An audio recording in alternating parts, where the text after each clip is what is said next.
সন্ত্রাস বাহিনী এবং আওয়ামী লীগের সেক্রেটারি তাঁতি লীগের ফিরোজ হাওলাদার, মিলন, এরা একাধিকবার আমার শ্বশুরের জমাজমি নিয়ে কিছু সমস্যা ছিল, এই জন্য আমার স্বামীর অনেকবার মারছে।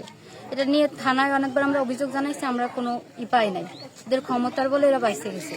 তারপরে এখন আবার এদের মারতেছে, এখন আবার আমাদের হুমকি দিচ্ছে বারবার যে এলাকায় আসলে পুরো মেরেই ফেলবে এবং ঘর বাড়ি জ্বালাই দেওয়ারও এরা করতেছে, মানুষজন ঠিক করতেছে। ফিরোজ, তারপরে আফজাল, রাব্বি, রুহুল আমিন, তারপরে হচ্ছে কি রুবেল, এরা মানে অনেকেই মিলে জেলে করতেছে যে এদের মেরে ফেলবে। আমার স্বামীর হুমকি দিচ্ছে ফোনে, তারপরে আমাকে হুমকি দিচ্ছে যে আমারে বেইজ্জত করবে, ঘর বাড়ি জ্বালাই দিবে, আমার একটা বাচ্চা আছে এরে নিয়ে করবে, মেরে ফেলবে।